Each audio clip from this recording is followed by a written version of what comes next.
2008, 2010, 2012, 2014 पर्यंत असं एक नॅरेटिव्ह सेट करण्यात आलेलं होतं की जणू काही या हिंदू कार्यकर्त्यांनीच हे स्फोट घडवलेले आहेत, हे खून केलेले आहेत, अशा प्रकारचं नॅरेटिव्ह, हिंदू दहशतवाद आहेच अशा प्रकारचं नॅरेटिव्ह यशस्वी करण्यामध्ये मीडिया आणि तथाकथित कडवे डावे हे यशस्वी झालेले होते. मालेगाव बोंबलाद 2008 या खटल्यामध्ये आम्हा भारतीयांचं दुर्दैव असं आहे की आम्ही जो गुन्हा केलेलाच नाहीये हे त्यांना माहिती होतं.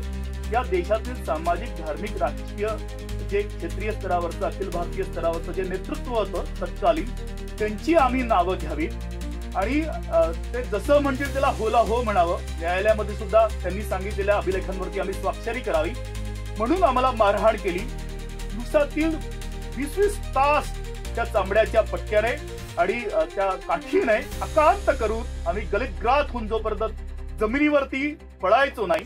राकेश मारियानी दाभोळकर प्रकरणामध्ये 25 लाख रुपये घेऊन खुनानंतर अवघ्या काही तासामध्ये अटक झालेल्या लोकांना सांगितलं की हे पैसे घ्या आणि मी सांगतो ते कबूल करा, अशा प्रकारचे आरोप ज्यांच्यावरती करण्यात आले. राकेश मारियावर पकडला गेला म्हणून कमीत कमी हा दहशतवाद बाहेर आला आणि कसाबने जो काय धागा बांधला होता हाताला भगव्या रंगाचा, त्याच्यामध्ये सरळ सरळ असं होतं की लोकांना असं वाटतं की हिंदू अतिरेकी आहेत आणि या प्रकारे त्याचा पर्दाफाश किंवा गौप्यस्फोट झाला. नमस्कार, आपल्या सर्वांचं हार्दिक स्वागत. आजची जी मुलाखत आहे तिचं एक वैशिष्ट्य असं आहे की 2008 साली मालेगाव बॉम्बस्फोटानंतर या देशामध्ये हिंदू दहशतवाद नावाचा एक बागुलबुवा उभा करण्यात आला आणि त्या खटल्याचा निकाल 31 जुलै रोजी लागणार आहे.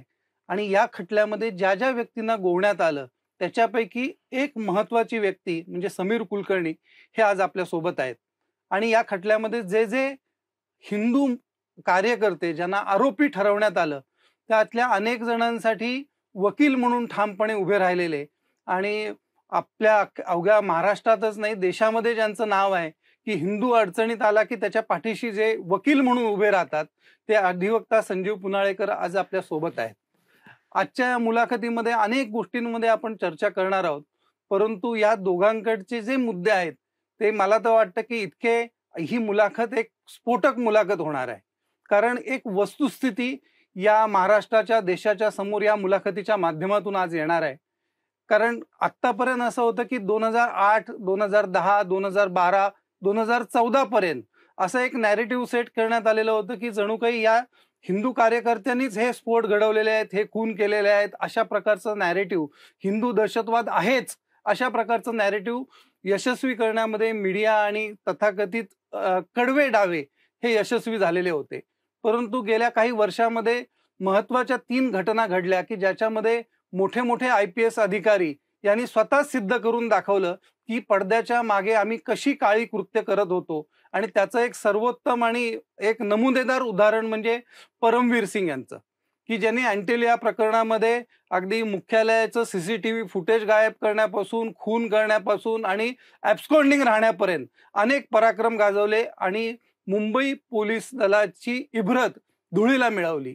अर्थात ह्या सगळ्या प्रकरणांमुळे किंवा राकेश मारियानी दाभोळकर प्रकरणामध्ये 25 लाख रुपये घेऊन खुनानंतर अवघ्या काही तासामध्ये अटक झालेल्या लोकांना सांगितलं की हे पैसे घ्या आणि मी सांगतो ते कबूल करा, अशा प्रकारचे आरोप ज्यांच्यावरती करण्यात आले राकेश मारियांवरती, किंवा हिमांशू राय की ज्यांचा आज ललित मोदींची मुलाखत बाहेर आल्यानंतर कळतंय की का त्यांनी सुसाईड केलं किंवा का गोळी झाडून आत्महत्या केली, त्याची कारणं आता हळूहळू समोर येत आहेत. या सगळ्या घटनांच्या मधून लक्षात येत आहे की हिंदू दहशतवाद नावाचा बागुलबुवा उभा करण्यासाठी कसे हे सर्वोच्च पदावरचे अधिकारी आणि राज्यकर्ते, तत्कालीन राज्यकर्ते यांची हात मिळवणी होती. अर्थात या हिंदू दहशतवादाचा बळी ठरणारे समीर कुलकर्णी आज आपल्या या स्टुडिओमध्ये उपलब्ध आहेत, आपल्या सर्वांच्या समक्ष उभे आहेत. मी समीरजी सर्वप्रथम आपली हिंदू समाजाकडून क्षमा मागतो, कारण जे काही तुम्ही भोगलत, ज्या काही नरकही यातना तुम्हाला या स्वतंत्र भारतामध्ये भोगाव्या लागल्या त्या अत्यंतिक दुर्दैवी आहेत. माझी अशी आपल्याला एक विनंती आहे की आजच्या मुलाखतीमध्ये जे जे तुम्ही अनुभवलं ते सगळं समाजाच्या समोर येणं गरजेचं आहे. मी सर्वात पहिला प्रश्न हाच विचारणार आहे की मालेगाव बॉम्बस्फोटानंतर सगळ्या लोकांनी तुम्हाला ओळखलं, परंतु त्याच्या अगोदर तुमचं व्यक्तिगत जीवन कसं होतं? मी पुण्याचा रहिवासी होतो आणि सामाजिक आणि धार्मिक कर्तव्य भावनेने योगदान देण्यासाठी मी मध्य प्रदेश भोपाळ इथे मी आपलं काम करतो. मी 2008 मध्ये महाराष्ट्रामध्ये कधी आलो नव्हतो आणि मालेगाव बॉम्ब्लास्ट हा शब्द मुळी मी जेव्हा मला भोपाळ महानगरातून खोट्या नावाने खाजगी विमानाने जेव्हा मला पकडून आणलं मुंबई पोलिसांनी, तेव्हा मला ATS मध्ये आल्यावरती आयुष्यामध्ये पहिल्यांदाच कळला. मीच नव्हे तर या खटल्यातील 14 अटक झालेल्या आरोपींना अवैधरित्या अटक केली, त्यांना खोटी नावं दिली, त्यांना अवैध कोठडीमध्ये ठेवलं, त्यांना अवैधरित्या मारहाण झाली. फक्त हे आरोपीच नाहीत तर या खटल्यामधील बहुतांशी साक्षीदार, कर्तव्यावरील लष्करी अधिकारी यांना सुद्धा मारून टाकण्याच्या धमक्या, यांना सुद्धा सेनेत आर्मीतून बडतर्फ करण्याच्या धमक्या, याच खटल्यामध्ये कर्नल पुरोहितांसारखं तुमचा सुद्धा आरोपी म्हणून समावेश करण्यात येईल अशा त्यांना धमक्या देण्यात आल्या होत्या. अशी त्यांची साक्ष सन्माननीय विशेष न्यायालयामध्ये नोंद झालेली आहे. सांगण्याचा मुद्दा इतकाच की ज्यांचा तीळ मात्र या खटल्याशी संबंध नाही, मालेगावच्या या अश्लाघ्य घटनेशी संबंध नाही, अशा सर्व निरपराध असहाय्य भारतीय तरुणांना या खटल्यामध्ये गोवण्यात आलं आणि त्यांच्या कुटुंबाला सुद्धा अपरिमित असं त्रास देण्यात आला. शिकार साक्षीदारांच्या कुटुंबांना सुद्धा प्रचंड यातना त्यांना सहन कराव्या लागल्यात. आणि 17 वर्ष हा शब्द सहजतेने ऐकणं सोपं आहे, परंतु 17 वर्ष ज्यांनी हे सगळं भोगलं, त्यांच्या कुटुंबाने सहन केलं, ते सगळं शब्दातीत आहे. हा तुम्ही उल्लेखही केलात की विमानाने आणण्यात आलं, तर तुमची अटक झाल्यानंतर एक गोष्ट सगळ्यांकडे आलेली होती की ही अटक नसून किडनॅपिंग आहे, तुम्हाला किडनॅप करण्यात आलं. तर नेमकं काय प्रकरण होतं? कारण सर्वसामान्य व्यक्तींच्या मनामध्ये हा प्रश्न आहे की बाबा हे काय झालं, कसं किडनॅपिंग का केलं, कोणी केलं? मुळात साध्वी प्रज्ञा सिंग ठाकूर यांना जेव्हा सुरतमध्ये ती जेव्हा स्वेच्छेने मुंबई पोलिसांसोबत आली, त्यानंतर इंदोर महानगरातले 2 तरुण परागंदा झालेत. ते आजही या खटल्यामध्ये वॉन्टेड आहेत आणि त्यांना शोधण्यासाठी मुंबई ATS मध्य प्रदेशमध्ये आलेलं होतं. ते नाही सापडले, म्हणून मला फक्त तुमच्या 15 मिनिटं आम्हाला हवे आहेत. सामाजिक काम करत असताना चिकार पोलीस अधिकाऱ्यांसोबत आमचा वैयक्तिक हृदयाचा संबंध होता. जेव्हा मी तिथल्या यादव नावाच्या एक पोलीस अधिकाऱ्याला स्वतःहून त्यांना दिवाळीच्या शुभेच्छा देण्यासाठी गेलो, तेव्हा हे मुंबई पोलीस तिथे आलेत साध्या गणवेशात आणि त्यांनी सांगितलं की तुमच्या जीवाला धोका आहे, तुमची आम्हाला 15 मिनिटं हवी आहेत, तुमचं आम्हाला सहकार्य हवेत. आणि मी सहजतेने त्यांच्यासोबत यायला तयार झालो. तेव्हा मी आयुष्यामध्ये राजा भोज हवाई अड्ड्यावरती उभं असलेलं जे खाजगी विमान होतं, नंतर कळलं की परमवीर सिंग यांच्या ज्या पत्नी होत्या, इंडिया बुल्स कंपनीच्या त्या डायरेक्टर होत्या, तर त्या खाजगी विमानाने मला खोट्या नावाने यांनी पकडून आणलं. कायदेशीर लढा मी लढला. मुंबई उच्च न्यायालयाच्या खंडपीठाने एक कॉन्फिडेन्शियल इन्क्वायरी तिच्यामध्ये बसवली आणि हे सिद्ध झालं की मला मुंबई ATSनी आपल्या अधिकार क्षेत्रात नसलेल्या अन्य प्रांतातून खोट्या नावाने मला पकडून आणलं, माझ्या मूलभूत संविधानिक अधिकाराचं हनन केलं, आपल्या अधिकारांचा दुरुपयोग केला आणि मला इलिगल डिटेन ठेवलं. आणि आजही माझ्यासोबतचा जो सह आरोपी होता, जो मिलिटरी इंटेलिजन्स साठी काम करत होता, सुधाकर ओंकारनाथ चतुर्वेदी, त्याची आणि माझी पिटिशन ही सन्माननीय उच्च न्यायालयामध्ये प्रलंबित आहे.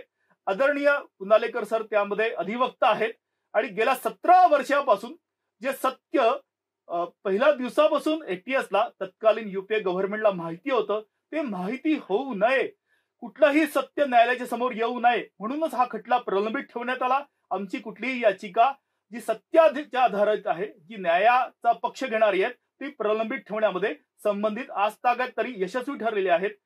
दुर्दैवाने माननीय न्यायालयाने सुद्धा अभियोजन पक्षावरती अनावश्यक विश्वास ठेवला आणि आम्हाला न्याय देण्यामध्ये का वेळ लावला हे माझ्यासाठी अनाकलनीय आहे.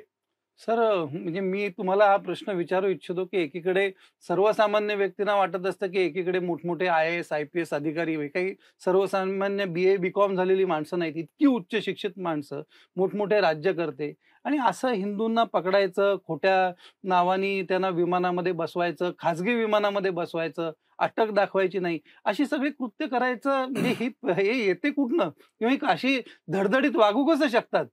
नाही, याच्यात असं आहे ना की जे नॅरेटिव्ह आहे ते फक्त हिंदू दहशतवादाचं नाहीये, तर काही अधिकाऱ्यांना अशी डोक्याभोवती अशी वलय होती. एक त्यातले राकेश मरिया, दुसरे त्याच्यामधले आमचे परमबीर सिंग. आता जी समीरनी जो किस्सा आता सांगितला समीर कुलकर्णींनी, त्यात असं आहे की त्यांनी सुरुवातीला सुधाकर चतुर्वेदीला ताब्यात घेतलं. त्याला बेकायदा त्या इंडिया बुलच्या विमानातनं ते घेऊन गेले आणि तिथल्या पत्रकारांनी बघितलं त्यांना ओढत ओढत नेताना.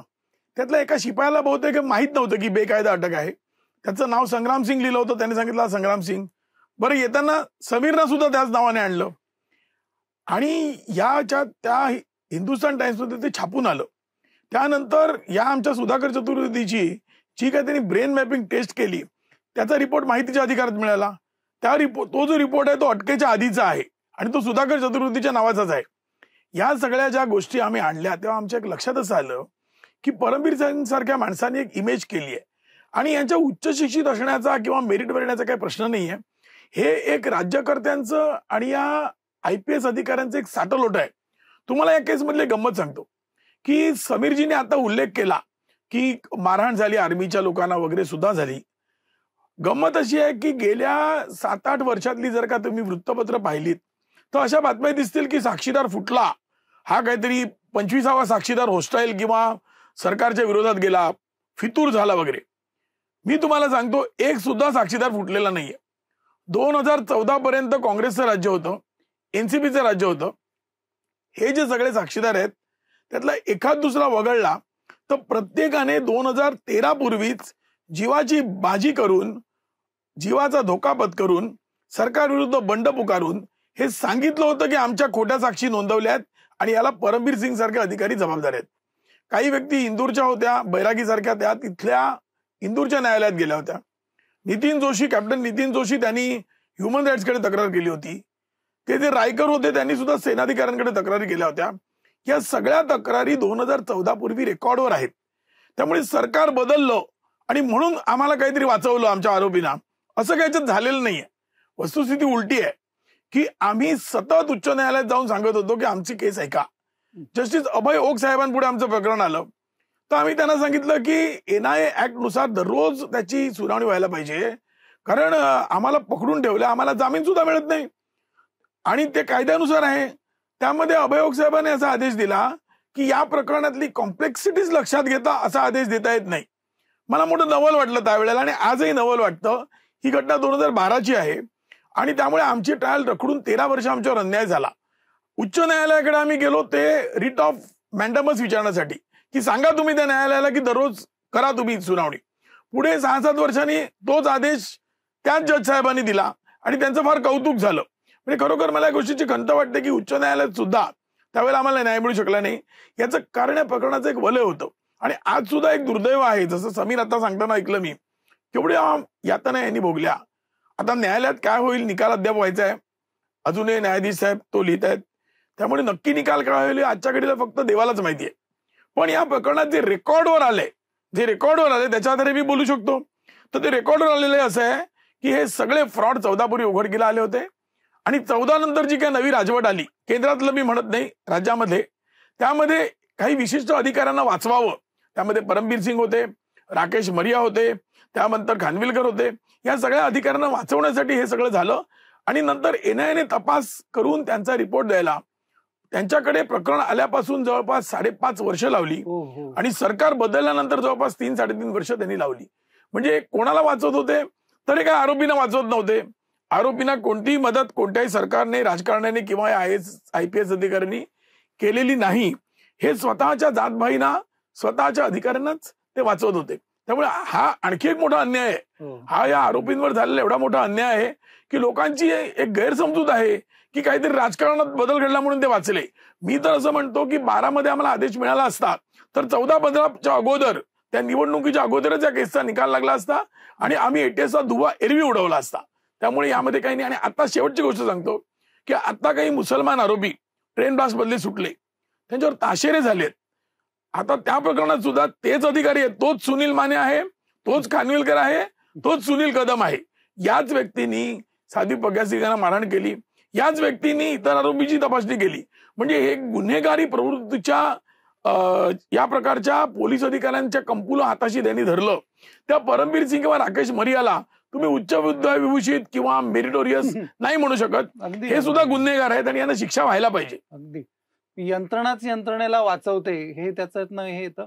समीरजी, मला एक प्रश्न तुम्हाला असा विचारायचा आहे की जो मला कल्पना आहे की तुम्हाला थोडासा त्याचं उत्तर देताना वेदनादायी होऊ शकतं, पण सर्वसामान्य हिंदूंपर्यंत ही गोष्ट पोचणं गरजेचं आहे की तुम्हाला अटक केल्यानंतर तुम्हाला हिंदू दहशतवादाचे आरोप तुम्ही कबूल करावेत म्हणून पोलीस टॉर्चर करत असताना कुठल्या स्तराला गेले, काय त्यांनी कुठल्या प्रकारचे छळ किंवा काय केलं, काय तुम्हाला? संपूर्ण जगामध्ये पोलीस आरोपीला मारहाण करतात हे ध्रुव सत्य आहे, परंतु त्याचा उद्देश हा असतो की आरोपीने जो गुन्हा केलेला आहे तो कबूल करावा किंवा तो गुन्हा उघडकीस आणावा. मालेगाव बोंबलाच 2008 या खटल्यामध्ये आम्हा भारतीयांचं दुर्दैव असं आहे की आम्ही जो गुन्हा केलेलाच नाहीये हे त्यांना माहिती होतं.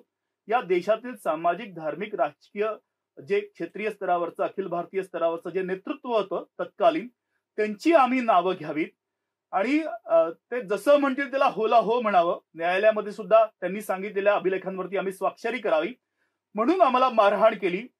दिवसातील 20-20 तास त्या चांबड्याच्या पट्ट्याने आणि त्या काठीने अकांत करून आम्ही गलित ग्रात होऊन जोपर्यंत जमिनीवरती पळायचो नाही, जी जात आम्ही मानत नाही, ज्या जातीचा आम्ही काही व्यवसाय केला नाही किंवा ज्या जातीच्या आधारावरती आम्ही कुठल्या सवलती उपभोगल्या नाहीत, त्या जातीवरून, त्या कुटुंबातील सदस्यावरून, आमच्या धर्मावरून आम्हाला प्रचंड अपमानित करण्यात आलं. माझ्या वृद्ध आईला, जिला ऐकू येत नाही, तिला पोलीस स्टेशनमध्ये बोलून तिला सुद्धा मेंटली टॉर्चर करण्यात आलं. ती गेली 9 वर्ष एक वेळेस जेवण करून आजही तिला भीती वाटते माणसांची, तिला घरामध्ये राहू दिलं नाही. आणि फक्त मीच नाही तर साध्वी प्रज्ञा सिंग ठाकूर, एक संन्यस्त जीवन जगणाऱ्या सदहृदयी महिलेला आजही पायावरती चालता येत नाही, तर दुसरं प्रमाण आम्ही कुठलं द्यायचं? माननीय विशेष न्यायालय श्री वाय.डी. शिंदे साहेबांनी प्रोसिक्युशनने जेव्हा म्हटलं की आरोपी खोटं बोलतात, तेव्हा म्हणाला की एक आरोपी खोटं बोलेल, दुसरा बोलेल, सर्व आरोपी का खोटं बोलतील? आणि पहिल्याच दिवशी जेव्हा स्पेशल कोर्टामध्ये हजर केलं तेव्हा महाराष्ट्रातील ही पहिली केस आहे की एमसीओसी अंतर्गत पोलीस कस्टडी दिली नाही. एक प्रकारे माननीय न्यायालयाने आरोपींना मारहाण झाली हे मान्य केलं, पोलीस कस्टडी दिली नाही. परंतु ज्या पोलिसांनी मारलं त्यांच्यावर आज तागायत कुठलीही कारवाई करण्यात आलेली नाही आणि दुर्दैवाने त्या पोलिसांना वाचवण्यामध्ये, त्यांना संरक्षित करण्यामध्ये सरकार यशस्वी ठरली. हे आम्हा भारतीयांचं दुर्दैव आहे.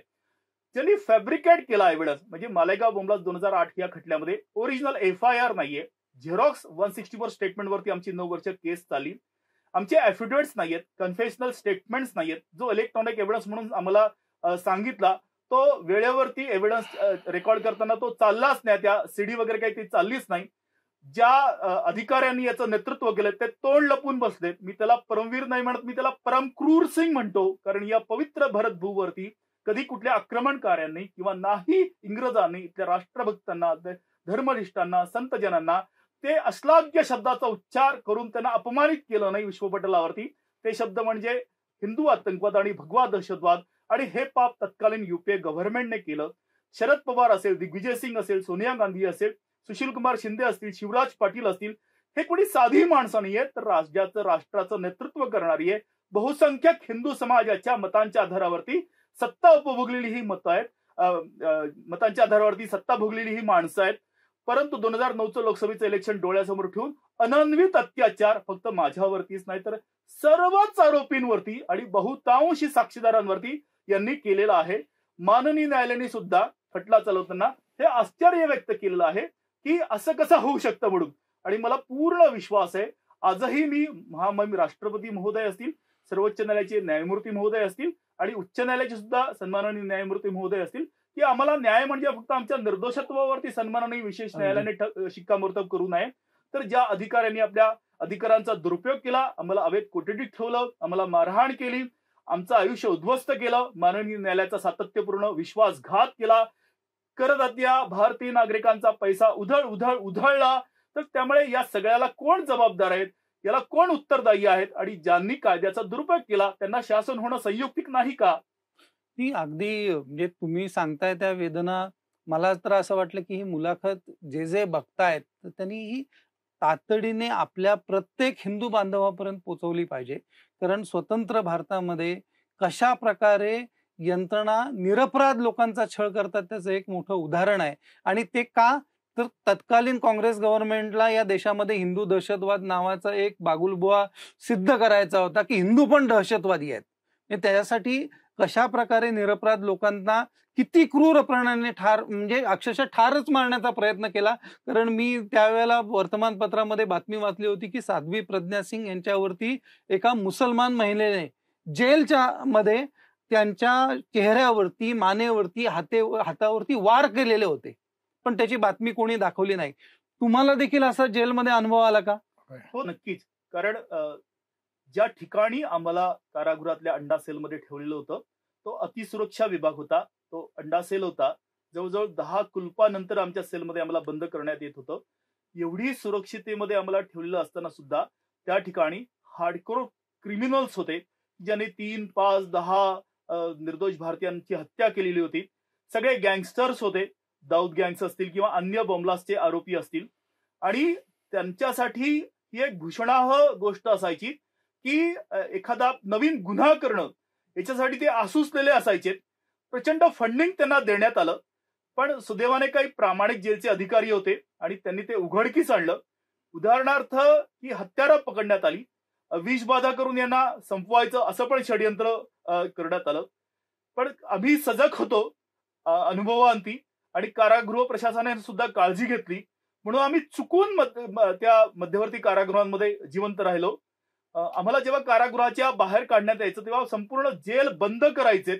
आमच्या प्रत्येक हालचालींच्या संबंधामध्ये सुद्धा सगळे अधिकारी सजग असायचे. पण तरी सुद्धा वेळोवेळी सातत्यपूर्वक प्रयत्न झालेत आम्हाला जीवे मारण्याचा किंवा आमचे चेहरे विद्रूप करण्याचा, मारहाण करण्याचा. अशी कुठलीही संधी ते सोडायला संबंधित तयार नसायचे. पण सर्वशक्तिमान परमेश्वराची कृपा, त्या सर्व धर्मपरायण हिंदूंची सदिच्छा म्हणून आम्ही चुकून जिवंत मध्यवर्ती कारागृहामध्ये राहिलेलो आहोत. नाही, आपण तर सगळ्यांनीच म्हणजे एक लक्षात घेण्यासारखं की ह्या सगळ्यांना ठार मारण्याचं षडयंत्र झालं. आणि एकीकडे समीर कुलकर्णींसारखी व्यक्ती अशी होती की ज्यांनी मला रक्तदान करता यावं म्हणून वारंवार याचिका केल्या. बरोबर आहे ना समीरजी, असंच होतं ना ते? आदरणीय, अगदी बरोबर. हे सगळेचे सगळे जे आरोपी होते हे आयुष्यामध्ये पहिल्यांदाच कारागृहाची भिंत यांनी बघितलेली होते. हे सगळे कुटुंब वत्सल होते. हे सगळे कायद्याचे, धर्माचे रक्षक होते. आणि काही जण तर ऑन ड्युटी होते, भारतीय लष्करामध्ये होते, देशभक्तीने, धर्मनिष्ठेने ओतप्रोत होते. त्यामुळे छोटासा विकार सुद्धा त्यांच्या मनमस्तिष्कामध्ये नव्हता. आणि मी सुद्धा याच समाजाचा एक अविभाज्य घटक असल्यामुळे याच समाजाचा जो आदर्श होता, याच समाजाची जी धर्माची शिकवण होती की आम्ही हिंदू जोपर्यंत कोणाच्या उपयोगी पडत नाही तोपर्यंत आमच्या जगण्याला अर्थ नाही. आपण सातत्यपूर्वक समाजहिताचा, देशहिताचा, धर्मरक्षणाचा आपण विचार करत असतो. आणि आम्हाला लिहायला बंदी होती, आम्हाला कोणाला भेटायला बंदी होती, बोलायला बंदी होती. पण या विपरीत परिस्थितीमध्ये आम्ही निर्दोष आहोत. आम्हाला आमच्या भारतीयांच्या काहीतरी जीवनामध्ये आम्हाला उपयोगी पडायचं आहे, म्हणून मी उपोषण केलं 5 दिवसाचं. आणि माननीय उच्च न्यायालयाच्या खंडपीठाने ते सकारात्मक पद्धतीने घेऊन माझं बी निगेटिव्ह ब्लड ग्रुप असल्यामुळे मला रक्तदान करण्याची परवानगी दिली. मी निमित्त हे सांगायला. परंतु या सगळ्या 9 वर्षाच्या कारागृहातील अत्यंत त्या विपरीत परिस्थितीमध्ये 365 दिवस एकाच चवीचं जेवण करून मी 27 वेळा रक्तदान केलं. हे आमच्या शारीरिक स्वास्थ्याचं, हे आमच्या मानसिक स्वास्थ्याचं छोटंसं एक उदाहरण आहे. आमच्या संस्काराचं, आमच्या आदर्शाचं हा परिणाम आहे. आणि सगळं हे जे काय आहे ते मी माझ्या धर्माला, माझ्या संस्काराला, माझ्या गुरुजनांच्याच चरणी हे मी अर्पण करतो, हे मी ठामपणे नमूद करतो. हे समीरजी खरोखरच कौतुकास्पद आहे. आणि हिंदू कसा असतो त्याचं एक तुम्ही आदर्श उदाहरण आहात की इतकी पराकोटीची विपरीत परिस्थिती, इतके अनन्वित अत्याचार, आणि त्यावेळेला नाही मी रक्तदान करेन हा समाजाचा विचार. हा म्हणजे हे जर तुम्ही जर कदाचित पुरोगामी वगैरे असतात ना तर तुमचे मोठे मोठे बॅनर लागले असते, निखिल वागळेंनी तुमच्या मोठे सत्कार केले असते, या देशामध्ये तुम्हाला खूप कौतुक झालं असतं. अर्थात हे तुमच्या वाट्याला नाही, कारण तुम्ही हिंदू आहात आणि तुम्ही हिंदुत्वाचं कार्य करतात, म्हणून या देशामध्ये याचा उल्लेख पण नाही. सर, मी एक तुम्हाला विचारू इच्छितो, कारण माझ्या मनात सातत्याने मुलाखत घेताना एक आलं की श्याम साहूंचे मोठे बंधू माननीय न्यायालयाच्या समोरच हृदयविकाराने गेले. काय तो प्रसंग होता, नेमकी काय घटना होती? कारण ऐकताना देखील वेदनादायी होत आहे. तुम्ही प्रत्यक्ष त्या ठिकाणी होतात का? कसं झालेलं? त्याचं असं झालं की मी जिथे राहत होतो तिथे दुसऱ्या मजल्यावर मी होतो आणि पहिल्या मजल्यावरती माझ्याकडे जो एक फ्लॅट ताब्यात होता आमच्या मित्राचा, त्यामध्ये या आरोपींच्या पैकी नातेवाईकांची आम्ही सोय केली होती. कारण जेव्हा प्रकरण घडलं तेव्हा आरोपींच्या पाठीशी राहायला कोणी फारसं तयार नव्हतं. तर माणसं इंदूरहून यायची, उत्तर प्रदेशातून यायची, काही अन्य भागातून यायची. तर त्यांच्या नातेवाईकांची राहायची आम्ही सोय केली, खाण्यापिण्याची, आणि त्यांना न्यायालयात न्यायची. आता हे जे एकूण 14 आरोपी होते त्यापैकी एक 2 त्यांना ते इतर प्रकरणातले होते, त्यांना यात घेतलं नाही. या 12 पैकी 5 जण सोडले, ज्यामध्ये एक समीर सुद्धा आहेत. तर उरलेल्या 7 जणांचे नातेवाईक त्या ठिकाणी राहून गेलेले आहेत. 7 जणांचे वेळोवेळी राहून गेलेले आहेत. तर श्याम साहू यांचे बंधू सुद्धा आले, आणि एक दिवस असं झालं की ते आले, पण त्यांना उशीर झाला म्हणून ते थेट कोर्टात आले, माझ्याकडे आले नाहीत. आणि त्यावेळेला त्याच दिवशी, त्याच्या आदल्या दिवशी साध्वी प्रज्ञासिंग ठाकूरांवर हल्ला झाला होता, चेहऱ्यावर वगैरे रक्त व्हायला होतं, आणि ती बातमी आली होती, आणि त्यामुळे त्यांना न्यायालयात आणलं नव्हतं. आणि त्या दिवशी न्यायालयामध्ये गदारोळ झाला की सगळ्या आरोपींनी सुद्धा प्रश्न काहींनी उपस्थित केला, पत्रकार आतमध्ये भरले होते, कुंद वातावरण होतं, आणि ते काही अंतरावर उभे होते. त्यांनी छाती चोळली आणि ते तिथे पडून त्यांचं तिथे निधन झालं. म्हणजे ते गेले तिथं, कळायला वेळ लागला. पण त्याच्यानंतर काही वकील हिंदुत्ववादी होते, त्यांनी अर्ज केला, न्यायालयाकडे गेले, परवानगी घेतली. मग माझ्याकडे एक वकील होत्या, स्त्री वकील जान्हवी, त्यांनी जाऊन ते पैसे भरले त्याला एस्कॉर्टमध्ये श्याम साहूंना नेण्यासाठी, आणि मग ते पैसे भरून मध्यरात्री त्यांना नेलं. ते प्रेत सोडवून घेतलं, आणि मग ते प्रेत जे मधनं सोडून घेणं मोठं दिव्य होतं, आणि ते पाठवून दिलं. आणि मी घरी आलो, बघितलं तर आम्ही आंघोळ वगैरे केली, कारण आपल्याकडे पद्धत आहे की एखाद्या मृत्यूच्या प्रसंगानंतर आपण घरी आंघोळ करतो.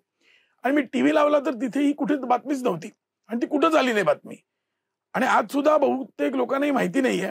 आणि मला एका पत्रकाराने असं सांगितलं की गृह मंत्रालयामध्ये तत्कालीन गृहमंत्र्यांनी पैशाची पाकिटं अक्षरशः सगळ्या पत्रकारांना वाटली की मीडियामध्ये कुठेची बातमी येता कामा नये, आणि आजतागायत ती बातमीच कुठं आलेली नाहीये. म्हणजे मालेगाव प्रकरणातल्या आरोपीचा भाऊ न्यायालयामध्ये कोसळून तिकडे मरण पावला, ही या देशात ब्रेकिंग न्यूज नाही. दुसरा, आता गंमत बघा, पुन्हा मी तो हिंदुत्वाच्या मुद्द्याकडे जातो की आता तुम्ही त्याला विचारलं की हे हिंदू असल्यामुळेच भोगावं लागलं वगैरे. आता गंमत बघा की ज्या मुसलमानांना सोडलं, आणि माझी त्यांच्याकडे सहानुभूती आहे कारण ते निरपराध होते, शंकाच नाही. तो सगळा राकेश मरिया किंवा परमबीर सिंग, आपले खानविलकर, कदम यांच्या सगळ्यांचा भाग होता, आणि त्यावेळेचे बारामतीचे आमचे काका, सगळ्यांचा याच्यामध्ये हात आहे. त्यानंतर या सगळ्या व्यक्तींचा हात असताना ते आता सुटले. त्यांनी त्यांच्या छळाची वर्णनं दिली आहेत, कसं त्यांना मारलं. आता त्याच अधिकाऱ्यांनी या आरोपींचा सुद्धा तसाच छळ केलेला आहे, लक्षात घ्या. परंतु आपल्यामध्ये जी विचारवंत मंडळी आहेत, मग ते निखिल वागळे असू देत, राजू परुळेकर असू देत, किंवा मग तिस्सा सेक्टरवर असू देत, त्यांचं असं म्हणणं आहे की खानविलकर, कदम किंवा हे शेखर बागाडे किंवा सुनील जाधव किंवा सुनील माने, हे ज्या व्यक्ती 2006 मध्ये वागल्या त्या मुसलमानांची, ते चुकीचं होतं. परंतु समीर बरोबर ते जे काय वागलं ते बरोबर होतं. म्हणजे इथं ते निपक्षपाती होते, आणि पक्षपातीपणा काय झाला तर मुसलमानांसोबत झाला. म्हणजे निपक्षपाती भूमिका या माध्यमांची म्हणा किंवा आमच्या तथाकथित विचारवंतांची अजिबात नाही. म्हणजे हिंदूंबद्दल यांना काडीची सुद्धा सहानुभूती नाही. उलट या सगळ्यांनी या प्रकरणामध्ये अत्यंत चुकीचं रिपोर्टिंग केलेलं आहे. आणि तुम्हाला पुढचा मुद्दा सांगतो, ज्या वेळेला साक्षीदारांनी, मगाशी मी उल्लेख केला की साक्षीदार फितूर वगैरे कोणी नव्हते, 2 आर्मीचे अधिकारी 14 मध्ये, म्हणजे सत्ता बदलली त्याच्या अगोदर, कोर्ट मार्शलमध्ये त्यांनी त्याच साक्षी दिलेल्या आहेत, ज्या या केस मधल्या आरोपींची बाजू घेतात आणि सांगतात की कसं काय सगळं बोगस एटीएसने घडवलं. 14 पूर्वी आर्मीचे अधिकारी धैर्याने उभे राहिले, आणि त्याच्यानंतर जेव्हा ते न्यायालयात आले तेव्हा त्यांनी 14 पूर्वी जे सांगितलेलं तेच सांगितलं, पण कुणी याची बातमी केली नाही. आणि तुम्ही बघाल की साधारणपणे 17 सालानंतर जेव्हा ही केस रंगू लागली तेव्हा त्याच्या बातम्याच येणं बंद झालं, या बातम्या येणं बंद झालं. म्हणजे याचा अर्थ आपल्या बुद्धिवंतांवर, तथाकथित किंवा विचारवंतांवर आणि पत्रकारांवर या प्रकारच्या अर्बन नक्षलिझमचा केवढा पगडा आहे हे तुम्हाला दिसेल.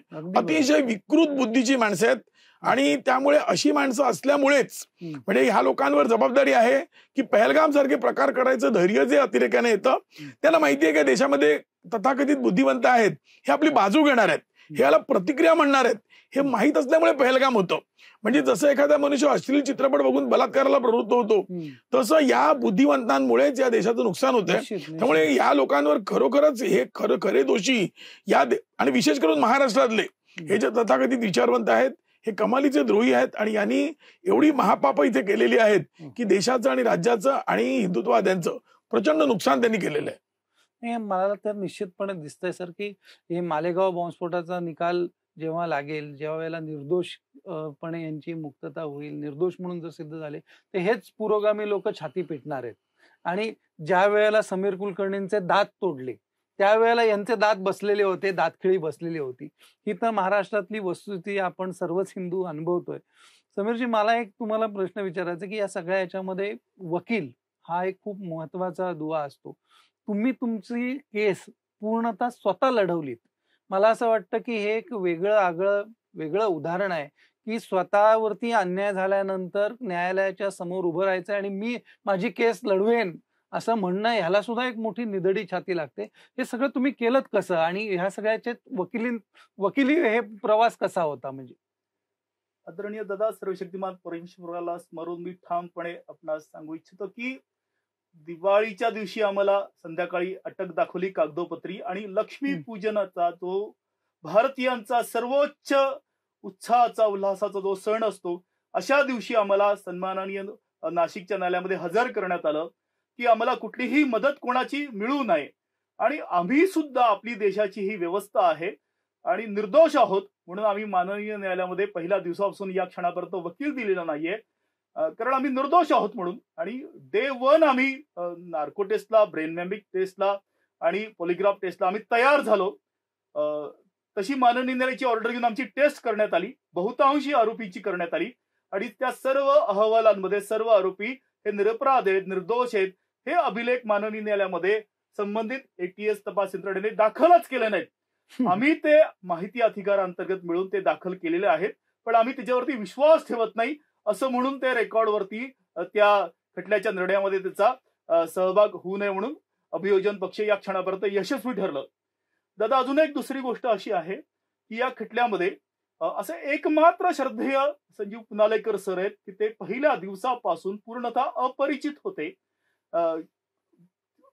ते ज्या संस्थेचं प्रतिनिधित्व करतात त्या संस्थेशी सुद्धा कुठलाही आरोपी संबंधित नव्हता, तरी पण हे सगळेजण निर्दोष आहेत म्हणून आदरणीय संजीव पुनालेकर सर आणि त्यांच्या सहकार्यांनी आमच्या छोट्या छोट्या वैयक्तिक गरजा असतील ते मला, माझे वकील जरी नसले तरी मला प्रत्येक क्षणाला त्यांचे स्वतः सर आणि त्यांचे सहकारी त्याचं जे काही ड्राफ्टिंग असेल, त्याची जी काही कायदेशीर भाषा असेल, संबंधित जे काही अभिलेख असतील, कागद पेन असेल, सायटेशन्स असतील, 700 पानांचे सायटेशन्स विदिन अवर आम्हाला ते माननीय न्यायालयामध्ये त्यांनी आणून दिलेले आहेत. त्यामुळे माझे सुद्धा एक प्रकारे आदरणीय संजीव पुनालेकर सर हेच माझे वकील होते आणि ते सोबत असल्यामुळेच आम्हाला वकिलांची आवश्यकता या खटल्यामध्ये लागलेली नाहीये.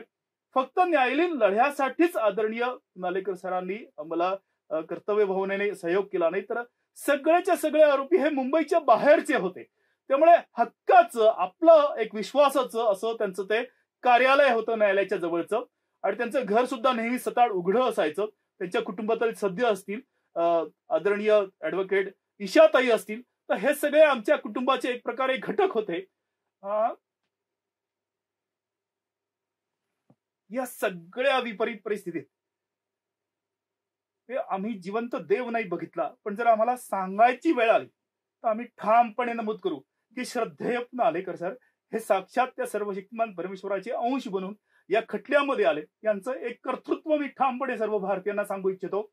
ते म्हणजे आदरणीय उज्ज्वल निकम साहेबांचा परिचय सर्व भारतीयांना असा आहे की त्यांनी त्या देशद्रोही क्रांतिकारकांना फासावरती लटकवलं, पण या आदरणीय पुनालेकर सरांनी स्वकर्तृत्वावरती, मेरिटवरती कोणाला पक्ष कार्यालयामध्ये जाऊन किंवा कुठल्याही अभियोजन पक्षाशी संबंधित काही संवाद साधून नाही, तर आपल्या अनुभवाच्या आधारावरती ज्यांनी कन्फेशन दिलेलं होतं अशा सर्व आरोपींच्या पाठीमागे ठाम राहून त्यांना निर्दोष सोडलं. मी ठामपणे सांगतो की जर आदरणीय पुनालेकर सर या खटल्यामध्ये नसते तर हा खटला 31 जुलैपर्यंत निकाली निघाला नसता. आज जे 7 आरोपी आपल्या घरी आपल्या कुटुंबासोबत स्वाभिमानाने, सभ्यतेने या भारतामध्ये जगतात आहे, तर ते आदरणीय पुनालेकर सरांमुळे. आदरणीय पुनालेकर सरांना प्रचार प्रसिद्धीची गरज नाहीये, पण असं त्या विपरीत परिस्थितीमध्ये अनुकरणीय, समर्थनीय एक हिंदू वकील म्हणून जगणं जगाच्या पाठीवरती सगळ्यांनी असावं म्हणून मी हे ठामपणे सांगितलं. कारण बहुतांशी वकिलांनी अत्यंत त्या सरकारच्या ताठाखालचं मांजर बनून बाणगुळ म्हणून या खटल्याचा दुरुपयोग केला. राजकीय अभिलाषा अंगीकारत त्यांनी या खटल्यामध्ये ते आलेत आणि हा खटला दीर्घकाळ लांबवण्यामध्ये ते यशस्वी ठरलेत. यामध्ये अपवाद जर कोणी असतील तर ते आदरणीय पुनालेकर सर आहेत. माझ्या वैयक्तिक सामाजिक जीवनामध्ये मी असेच सद्गृस्त या क्षणापर्यंत बघितले नाहीत. त्यामुळे सनातन संस्थेचे श्रद्धेय पुनालेकर सर, त्यांच्या या सहकाऱ्यांचे, त्यांच्या कुटुंबाचे आणि सनातन प्रभात या दैनिकाने सुद्धा आम्हाला वेळोवेळी आमची जी काही बाजू होती ती आदरणीय पुनालेकर सरांच्या माध्यमातून त्याला सुद्धा प्रसारित केलेत. त्यामुळे या सगळ्यांचा मी आजीवन ऋणी असेल. माझ्या वैयक्तिक जीवनात जर मी काही माझ्या वेळेचं योगदान देऊ शकलो या सगळ्या यच्चयावत सनातन संस्थेच्या गुड्या साधकांच्या संस्थेसाठी, साधकांसाठी किंवा आदरणीय पुनालेकर सरांसाठी, तर ते माझ्या देवाने माझ्यावरती कृपा केली असं मी समजेल. की पुन्हा पुन्हा पुन्हा पुन्हा या सगळ्यांचा ऋणी आहे, आभारी आहे. मी या सगळ्यांना साष्टांग दंडवत करतो. यांच्या वृत्तीला, यांच्या प्रवृत्तीला आणि यांच्या दैवी जगण्याला मी नतमस्तक आहे. समीरजी, तुम्ही सगळ्यांनाच भावनिक केलं, अर्थात सरांनी केलंय देखील तसंच. आणि सरांचं कौतुक असं आहे की बऱ्याच वेळेला असं काही वकिली क्षेत्रात केलं की त्याचं क्रेडिट मिळतं काहीतरी. तर सरांच्या बाबतीत असं झालं की ज्या तपास यंत्रणांमधले हे खरं तर दुःशासनच आहेत, सगळे दुर्जन अधिकारी होते, त्यांनी सरांचा बळी घ्यायला पण मागे पुढे बघितलं नाही. सरांना खोटे आरोप करून तुरुंगामध्ये डांबण्यासाठी प्रयत्न केला.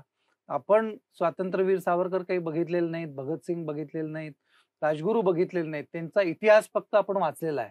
आज आपण या मुलाखतीच्या माध्यमातून ही अशी मंडळी बघतोय किंवा ज्यांना जवळून अनुभवतोय की ज्यांनी आपल्या छातीचा कोट करून हिंदू धर्मावरचं संकट स्वतःच्या अंगावरती घेतलं आणि हिंदू दहशतवाद हे षड्यंत्र रोखण्यात हे लोक यशस्वी झालेत. कारण ह्यांनी जर अत्याचार सहन करून त्याला जर बळी पडले असते आणि असं सत्याची कास धरून ठेवली नसती तर कदाचित लोकांनी ते मान्य केलं असतं.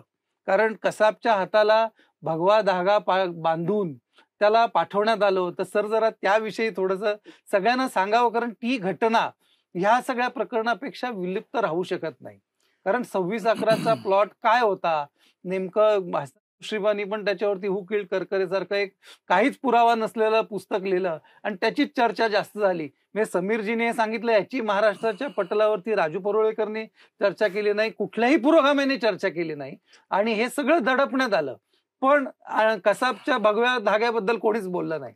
सर त्याच्याविषयी जरा ती गोष्ट अशी आहे की कसाब पकडला गेला म्हणून कमीत कमी हा दहशतवाद बाहेर आला आणि कसाबने जो काय धागा बांधला होता हाताला भगव्या रंगाचा, त्याच्यामध्ये सरळ सरळ असं होतं की लोकांना असं वाटतं की हिंदू अतिरेकी आहेत आणि या प्रकारे त्याचा पर्दाफाश किंवा गौप्यस्फोट झाला.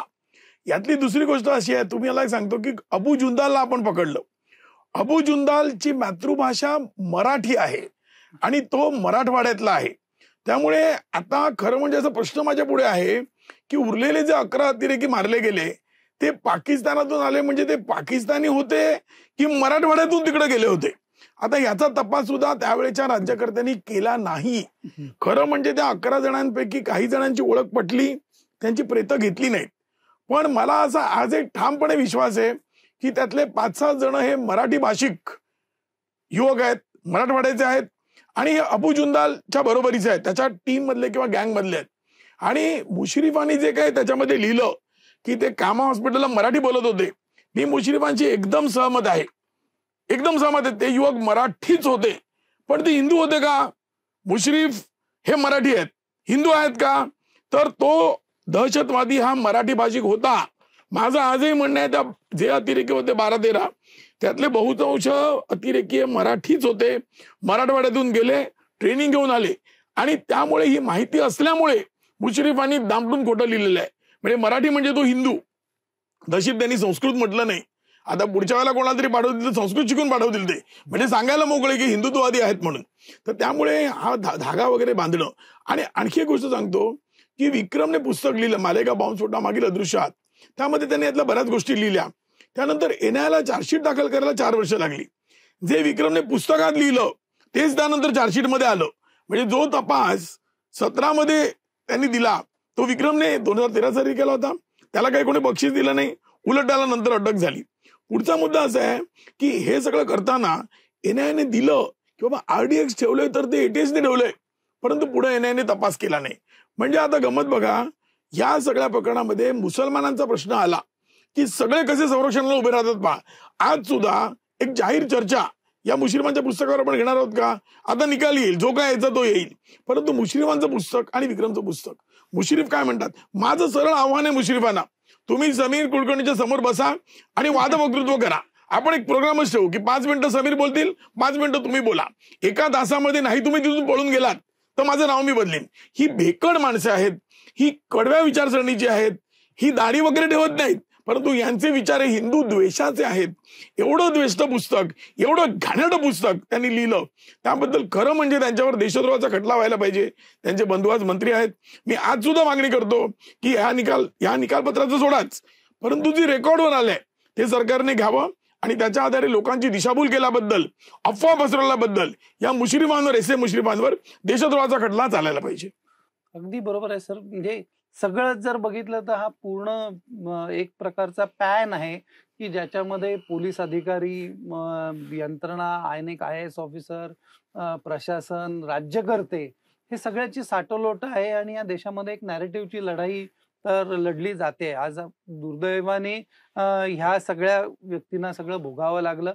आज सुदैवाने असं आहे की हे सगळं आपण मांडू शकतोय. किमान हे परमवीर सिंगांचे सगळे खोटे प्रताप लोकांच्या समोर उघड आल्यामुळे आपल्यावरती निदान लोक विश्वास ठेवतील की बाबा समीर कुलकर्णी म्हणतायत त्याच्यात काहीतरी तथ्य आहे. नाहीतर ते सुद्धा बोलायचं या देशामध्ये चोरी झाली असती, आपण आपल्यावरती कोणी विश्वास ठेवला नसता. पण परमेश्वराची कृपा आहे की परमेश्वर शेवटी सत्याचा पाठीराखा असतो आपण म्हणतो, तर त्याच्यामुळे हे सगळं समोर आलेलं आहे. अंटिल या प्रकरणामुळे कदाचित ते समोर आलं, नाही तर तेही आलं नसतं. तर समीरजी, मला असं वाटतं या मुलाखतीच्या शेवटी तुम्ही सर्वसामान्य हिंदूंना काय सांगाल? कारण शेवटी ही मुलाखत घेण्याचा उद्देशच असा आहे की सर्वसामान्य हिंदूंनी याच्यातून बोध घ्यायचा आहे. कारण हे जात्यामध्ये भरडले गेले, उद्या जर आपण त्याच्यातनं बोध नाही घेतला तर आपण पण भरडले जाऊ. तर ह्या सगळ्याकडे बघत असताना हिंदूंना, सर्वसामान्य व्यक्तींना तुम्ही काय संदेश द्याल? आणि मी एक थोडंसं तुम्हाला हे विचारेन की ह्या सगळ्या याच्यामध्ये मन स्थिर राहण्यासाठी तुम्ही काय केलं? कारण तुमच्याकडे बघितल्यानंतर आम्ही बघतो की सातत्याने तुम्ही अतिशय स्थिर आहात. इतक्या प्रतिकूल परिस्थितीमध्ये दुसरं कोणी असतं तर माणसाने आत्महत्या केली असती, जीवन त्याचं संपवून टाकलं असतं, नष्ट झाला असता, किंवा तो या व्यवस्थेला शरण गेला असता. हे तुम्ही काहीही केलं नाहीत. म्हणजे समीरजी पुण्यामधल्या अतिशय चांगल्या घरातनं येतात. हे घरी तुरुंगामध्ये गेल्यानंतर यांची आई 9 वर्ष वणवण फिरत होती आणि तिने काय हालापेष्टांना सामोरं गेलं त्यांनी व्यक्तिगतरित्या जेव्हा मी सांगितलं ते आपण कॅमेऱ्याच्या समोर सांगू पण शकत नाही. त्यांच्या आईलाही साष्टांग दंडवत आहे की अशा ह्या सगळ्या कुटुंबांची 12-14 जण हे होते आणि ह्या तपास यंत्रणांनी अक्षरशः त्यांचं आयुष्य उद्ध्वस्त केलं. सर, मुलाखत संपवण्यापूर्वी मला पुन्हा एकदा यायचंय. 2 तपास यंत्रणांनी याच्यामध्ये काम केलं, NIA आणि ATS.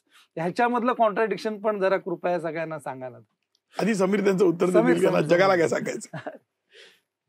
आदरणीय दादा, मी आणि साध्वी प्रज्ञा सिंग ठाकूर या पकडलेल्या 14 आरोपींमध्ये आम्ही 2 जण ब्रह्मचारी होतो. त्यामुळे आम्हाला त्या प्रापंचिक अडचणींना सामोरं जावं लागलं नाही. ज्यांचे कुटुंब होते, एका सह आरोपीच्या मुलाला त्या चिमुकलेला शाळेतून काढून टाकलं, त्या वहिनींनी, त्या माऊलीने आपल्या माहेरचं नाव लावून त्याचं कसं तरी शिक्षण पूर्ण केलं. त्यामुळे परिवाराच्या ज्या काही पीडा आहेत त्या शब्दात येत आहेत. पण त्या सगळ्या विपरीत परिस्थितीमध्ये मी स्वतःची समजूत काढून मी स्वतःच्या ज्या काही गरजा होत्या त्यांना पूर्ण बंद करून टाकलं.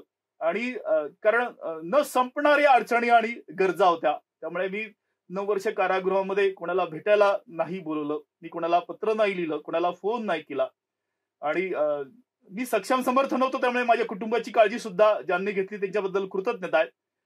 पण मला विश्वास होता की प्रभू श्रीरामाचा वनवास या पवित्र भरतभूमीवरती संपला तर आमचा सुद्धा निरपराध हे न्यायालयामध्ये सिद्ध होईल आणि आम्ही कारागृहाच्या बाहेर 100% बाहेर जाऊ. तो का जी विपरीत परिस्थिती होते, काही जणांवरती त्या मानसोपचार तज्ञांची औषधोपचार सुरू होते.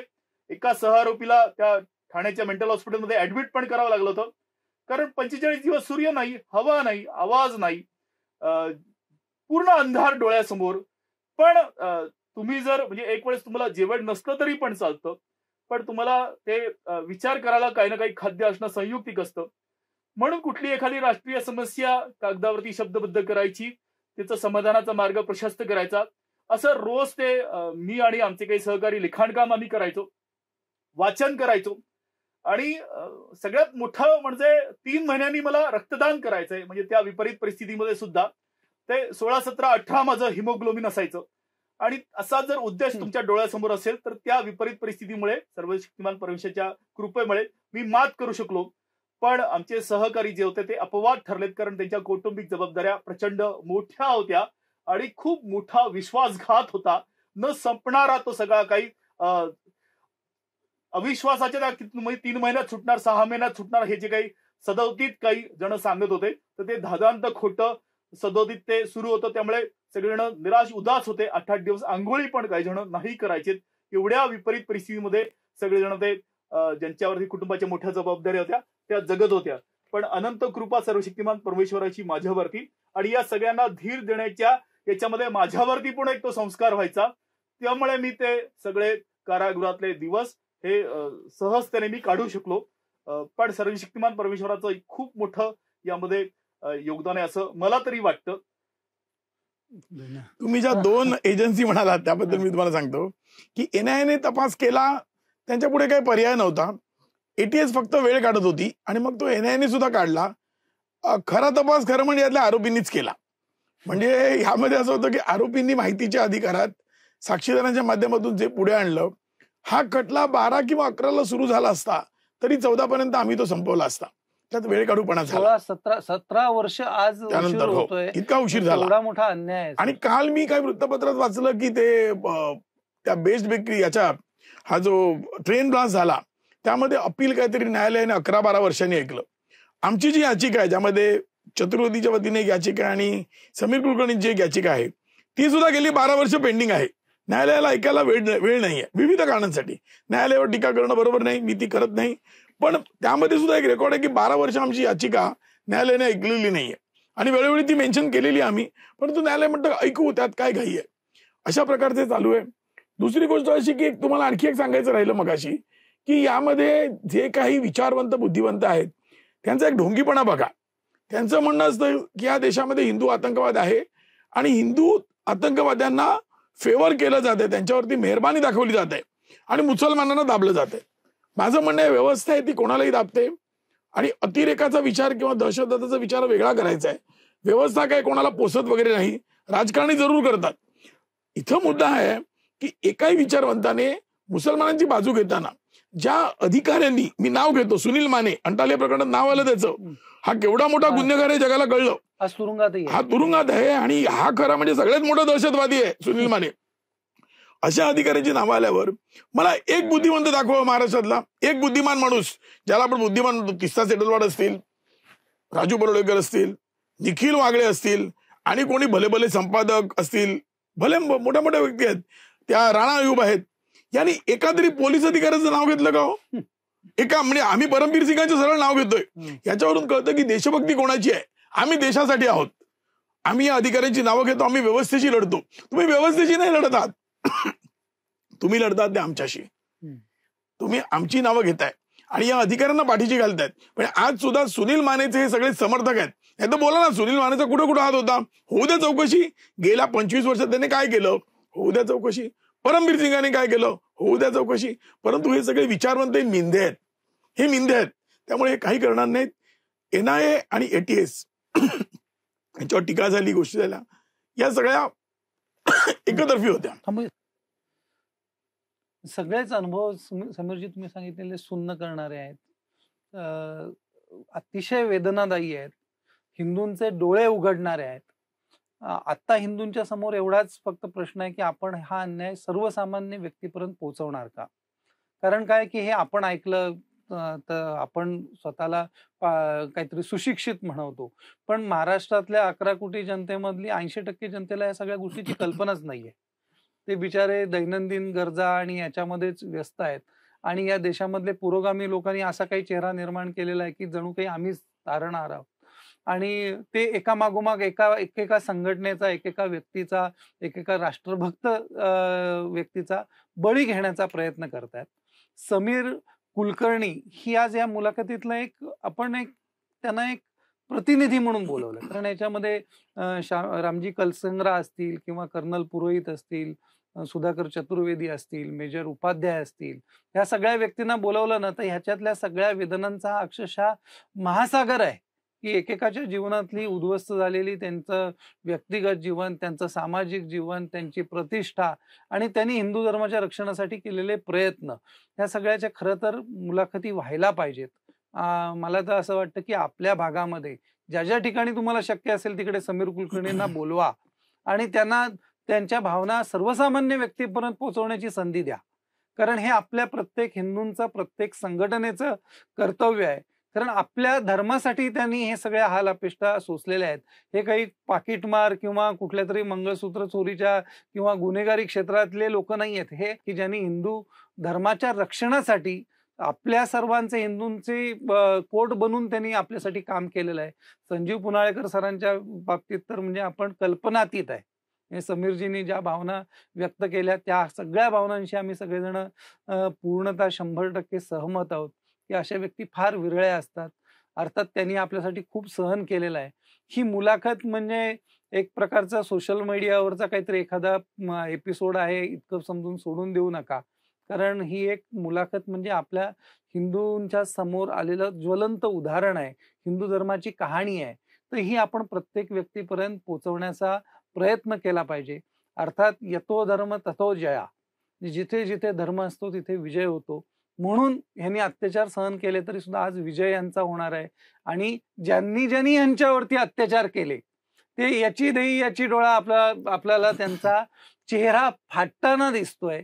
त्यांच्या केविलवाणे चेहरे माझ्याही आता डोळ्यासमोर येत आहेत की अगदी सगळ्या काकांपासून सगळ्या भाचवंडांपर्यंत सगळ्यांची वस्तुस्थिती डोळ्यासमोर येते. यांचा तथाकथित पुरोगामित्व, तथाकथित पोलिसीवाद, अर्थात सगळेच पोलीस अधिकारी काही वाईट आहेत असं आम्ही कधीही म्हटलेलं नाही. याच्यामध्येही काही चांगले पोलीस अधिकारी आहेत की जे निश्चितपणे प्रयत्न करतायत. पण या यंत्रणाला लागलेली जी काही कीड आहे ती या निमित्ताने आम्ही तुमच्या समोर आणण्याचा प्रयत्न केलाय. तर आपल्या सगळ्यांना विनंती आहे की अधिकाधिक लोकांपर्यंत ही मुलाखत शेअर करा. ज्यांना ज्यांना शक्य आहे तिकडे समीर कुलकर्णींना बोलवा आणि त्यांनी जे काही सहन केलं ते सर्वसामान्य व्यक्तींपर्यंत पोहोचवण्याचा प्रयत्न करा. याच्यावरती मालेगाव बॉम्बस्फोटावरती एक अतिशय चांगलं असं पुस्तक आहे जे विक्रम भावेनी लिहिलेलं आहे, मालेगाव बॉम्बस्फोटामागील अदृश्य हात.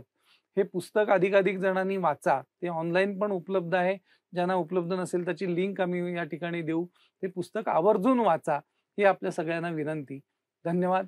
समीरजी, तुम्ही या ठिकाणी आलात, ह्या सगळ्या भावना आपण मांडल्यात. खरोखर शब्दामध्ये मांडणं, पुन्हा पुन्हा मांडणं हे खूप वेदनादायी आहे. आम्हाला कल्पना आहे. प्रश्न विचारताना देखील आम्हाला जीभ जड होते, पण ते तुम्ही सांगितलं त्याच्याबद्दल आम्ही खूप खूप कृतज्ञ आहोत. धन्यवाद. आदरणीय दादा, शेवटी मी पुनश्च एकदा सनातन संस्थेचे संस्थापक श्रद्धेय परमपूज्य गुरुदेव जयंत आठवलेजी यांच्या चरणी मी दंडवत करतो. सगळ्या साधकांप्रती सुद्धा मी त्रिवार वंदन करतो. आणि या विपरीत परिस्थितीमध्ये कर्तव्य भावनेने ज्यांनी आम्हाला परोक्ष अपरोक्ष सहकार्य केलं, सदिच्छा व्यक्त केला, आम्हाला सन्मानाने या सभ्य आणि स्वस्थ समाजामध्ये जगण्याची पुनश्च संधी दिली, त्या सर्वांबद्दल सुद्धा मी आजीवन ऋणी असेल. आपला पुन्हा पुन्हा पुन्हा पुन्हा मी धन्यवाद मला देतो. तुमच्यामधली विनम्रता म्हणून तुम्ही ऋणी, आम्ही ऋणी आहोत. सगळ्या हिंदू समाजाच्या वतीने आम्ही खूप कृतज्ञता दादा तुमच्या चरणी व्यक्त करतो, सरांच्या चरणी व्यक्त करतो, कारण तुम्ही सगळे सहन केलेलं आहे. अर्थात ही तुमची विनम्रता आहे की तुम्ही हा भाव व्यक्त केलात. अर्थात परमेश्वर पाठीशी आहे, आध्यात्मिक ताकद आहे. त्याच्यामुळे ह्या पुरोगामी शक्ती आणि कितीही मोठे अधिकारी असले, कितीही मोठी अर्थसत्ता असली, कुठलीही मोठी राजसत्ता असली तरी धर्माचाच विजय होतो हे निश्चित आहे. धन्यवाद.